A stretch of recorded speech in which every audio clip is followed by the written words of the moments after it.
డబ్బు, అనారోగ్యం, ఉద్యోగం, వ్యాపారం, అప్పులతో బాధపడుతున్నారా? మీకోసమే launch your future program. Hello Ram garu. Hi నారాజు. ఈ వీడియోలో ఏం చెప్తున్నారు? నారాజు, మనం మనిషికి ఉన్న సంబంధాలు కానీ ఎమోషన్స్ కానీ మనం మనుషుల విషయంలోనే వస్తువుల విషయంలోనే అనుకుంటాం. ఎందుకు ఏ వస్తువుకైనా మనం అట్రాక్ట్ అవుతామంటే అక్కడ ఎనర్జీ ఉంది. మనిషితో ఎమోషనల్గా ఎందుకు కనెక్ట్ అవుతామంటే అదో ఎనర్జీ పాయింట్. నాకు వస్తువులన్నా ఎనర్జీ, ప్లేస్నన్నా ఎనర్జీ. మీ ఊరికి వెళ్తే మీ ఇల్లు పుట్టి పెరిగిన ఇంట్లో ఎనర్జీ ఉంటుంది. You will attract, you like it. మిగతా అన్ని వస్తువుల్లాగా చూస్తావు కానీ డబ్బు ఏంటి? వస్తువా, సాధనమా, ఎనర్జీయా, ఏంటి తెలీదు. మనిషి ఆర్థికంగా ఆనందంగా ఎదిగి ఏ కష్టాలు పడకుండా జీవితంలో ఉండాలంటే మనకు కావాల్సిన విషయాలు కొన్ని మనం పట్టించుకునే విషయాల గురించి మాట్లాడాలి. వాటిల్లో కొన్ని ఉన్నాయి. First I just wanted to remind money IQ. IQ అంటే intelligent quotient. IQ, money IQ ఏం చెప్తుందంటే that is talking about financial literacy. నారాజు, దీన్ని ఫైనాన్షియల్ లిటరసీ అంటాం. అంటే ఏంటి? ఎక్కడ ఇన్వెస్ట్ చేయాలి, ఎలా అనవసరంగా ఖర్చు చేయకూడదు, ఏదైతే లాభం, ఎక్కడ మనం పెడితే డబ్బులు మనకు డబల్ అవుతాయో లేకపోతే పెరుగుతాయి, stocks, debentures, what ever it is, వీటి గురించి మనం మాట్లాడడం లేదు. దీన్ని ఐక్యూ అంటాం.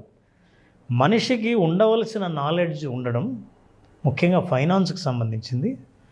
ఆ ఫైనాన్షియల్ లిటరసీ అని అంటారు. ఆ ఫైనాన్షియల్ లిటరసీ కనుక ఉంటే నీకు ఎక్కడ డబ్బులు ఖర్చు పెట్టాలో ఎక్కడ పెట్టకూడదో మనకు తెలుస్తుంది. ఫైనాన్షియల్ లిటరసీ అనేది చాలా అవసరం. ఇది మనీ ఐక్యూ. నేను చెప్పకపోయినా చాలా ఛానళ్ళు, చాలామంది వ్యక్తులు ఏది లాభదాయకమో, ఏ పని చేస్తే మంచిదో అందరూ చెప్తున్నారు. కానీ మనీ ఐక్యూ చెప్పేవాళ్ళు చాలామంది కనిపిస్తారు కానీ నారాజు, మనకు మనీ ఈక్యూ చెప్పేవాళ్ళు ఉండరు. ఇది ఎమోషనల్ కోషెంట్. మనీతో ఉన్న ఎమోషన్స్ ఎలాంటివి అనేది చాలా ఇంపార్టెంట్. నారాజు, మన విజువలైజేషన్లో కూడా మనం ఎమోషన్స్కి ఎక్కువ ప్రాధాన్యత ఇస్తాం.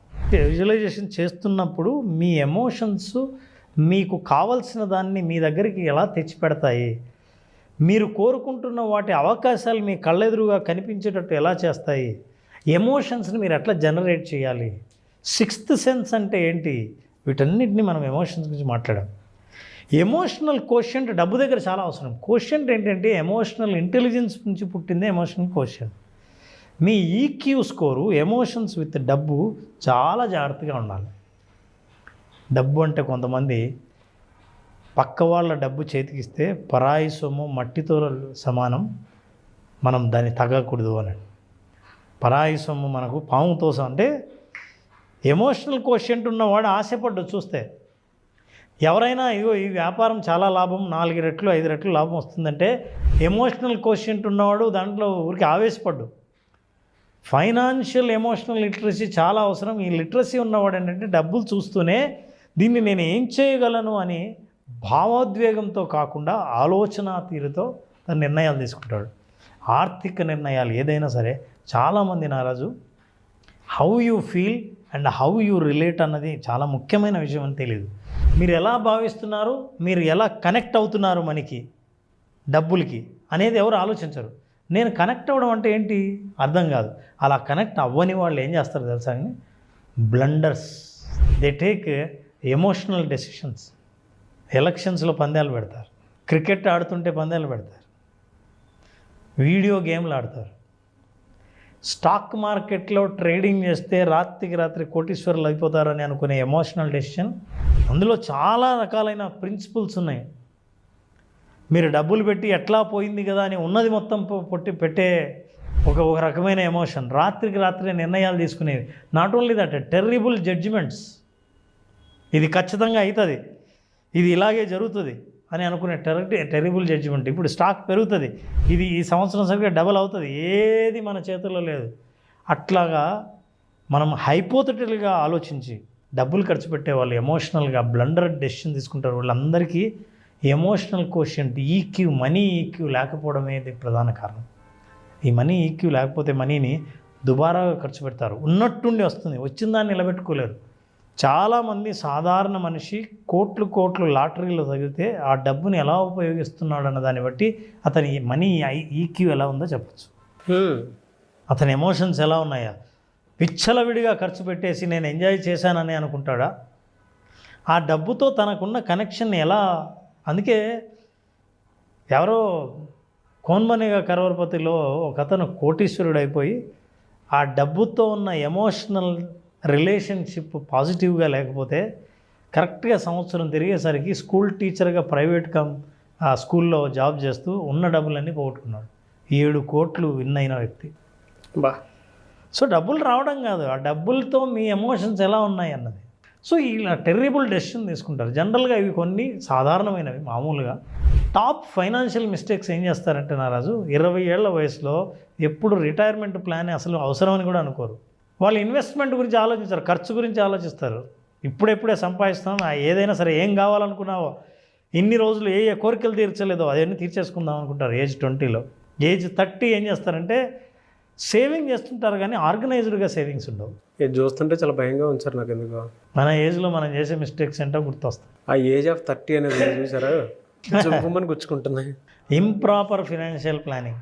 నువ్వు వచ్చిన దాన్ని ఏం చేస్తున్నాం, ఎక్కడుంది, అది మన కోసం పనిచేస్తుందా, మనం దానికోసం చేస్తున్నాం. ఫర్ ఎగ్జాంపుల్ వచ్చిన డబ్బులంతా తీసుకొని మంచి ఎక్స్పెన్సివ్ కారు కొన్నాం అనుకోండి. ఇప్పుడు వచ్చిన డబ్బులు నీకు దానికోసం నువ్వు చేస్తున్నావా, అది నీకోసం పనిచేస్తుందా అన్నది చాలా ఇంపార్టెంట్. 40లో పాపం అప్పటికే కొత్త ఒక ఇల్లు తీసుకుంటారు లేదా విల్లా తీసుకుని ఉంటారు, బికాస్ ఎంప్లాయీస్ అందరు తీసుకొని ఉంటారని ఇప్పుడు ఆ లోన్స్లో బిజీగా ఉంటారు. ఇవన్నీ తెలియకుండా చేసే మిస్టేక్. ఏ వయసులో వాళ్ళైనా సరే ఇవి చూసినప్పుడు కెరీర్ స్విచ్చెస్ భయం వేస్తూ ఉంటుంది. జాబ్ మారాలంటే మళ్ళీ ఇంకో జాబ్ వస్తుందో రాదా అని. అందులో 40 ఏళ్ళ తర్వాత జాబ్ కోసం ఎతికేవాడి పరిస్థితి ఎట్లా ఉంటుంది? స్థిరంగా ఉండాలనుకుంటారు. 50 ఏళ్లలో చెప్పేది ఏంటంటే రిటైర్మెంట్ సేవింగ్స్ సరిపోతాయా లేదా అని. అంతేకాదు, they will let their people use their money. ఆ వయసులో వాళ్ళ పిల్లలు పెద్దవాళ్ళు ఏంటి 20 years ఏజ్కి వచ్చి ఉంటారు. వాళ్ళు ఏం చేస్తారంటే ఈ డబ్బులు ఖర్చు పెడతారు. గుండె జల్లుమంటుంది సార్ ఇచ్చేస్తుంటే. స్టాటిస్టిక్స్ లాగా ఉంది. స్టాటిస్టిక్స్ ఇదంతా కంప్లీట్ అంటే ఏజ్ వైజ్ ఇచ్చినటువంటిది. ఈ ఏజ్లో జరిగే సాధారణ మిస్టేక్స్. ఈ మిస్టేక్స్ చేయకండి. మీరు నిజంగా సంపన్నులు అవ్వాలంటే, ధనవంతులుగా ఇతరులు అనుకున్నా అనుకోకపోయినా మనకు సంబంధం లేదు, మనం సంపన్నులమా కాదా అనే విషయం మనకు తెలియాలంటే this is very very important. These are all financial mistakes. వీటికి ఐక్యూ ఉంటే సరిపోతుంది.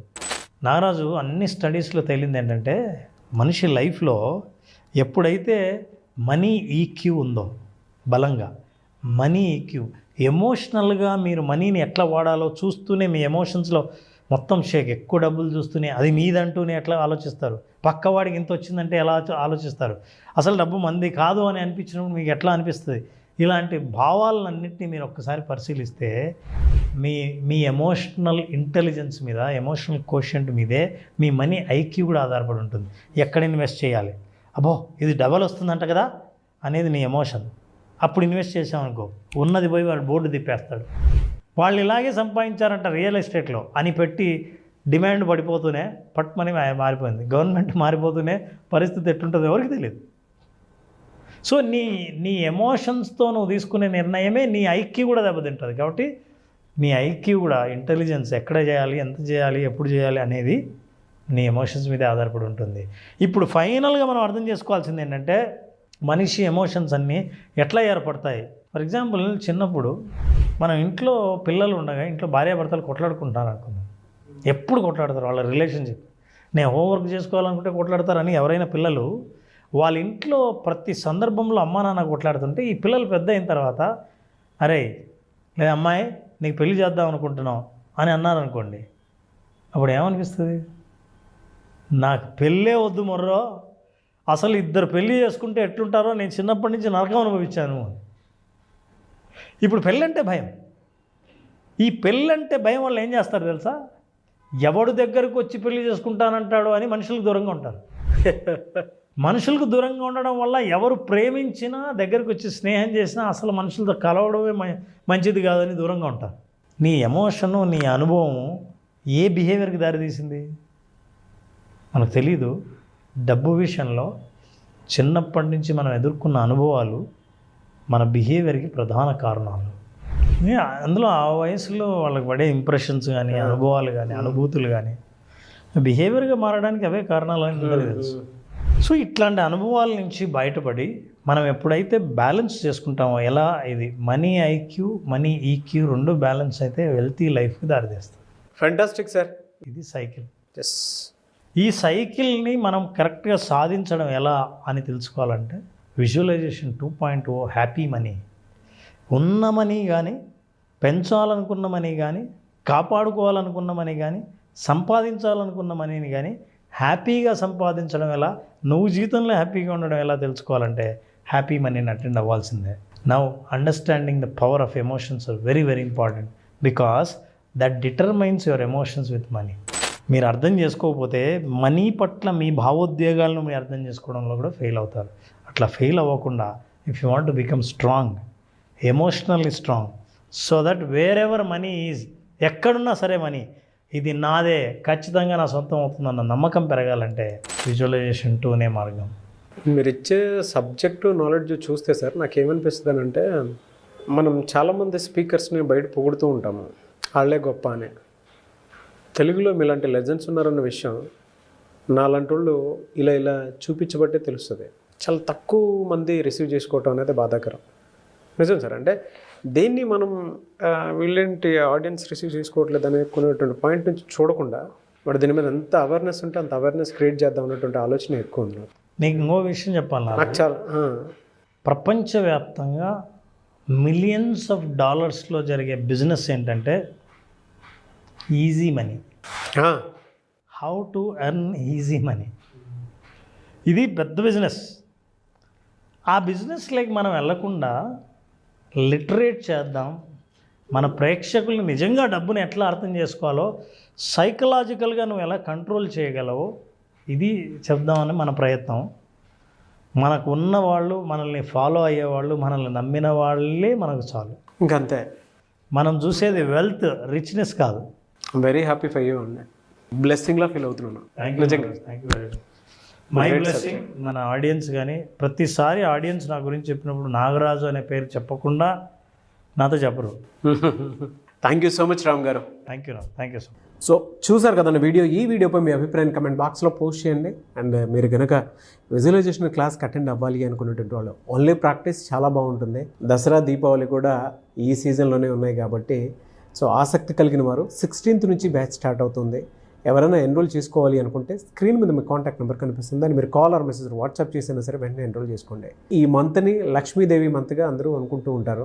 మీరు కనుక ఎన్రోల్ చేసుకొని విజువలైజేషన్ ఓన్లీ ప్రాక్టీస్, మీకు ఏదైతే కావాలో అది అందుకోవడం కోసం, లేదంటే అది నెరవేర్చుకోవడం కోసం ఈ క్లాస్ని మీరు ఒక వెపన్గా వాడుకోవాలి అనుకున్నటువంటి వాళ్ళు ఎవరైతే ఉంటారో, మీ కళలను సాకారం చేసుకోవాలనుకున్నటువంటి వాళ్ళు ఎవరైతే ఉంటారో, visualisation class only practice so October 16th నుంచి స్టార్ట్ అవుతుంది.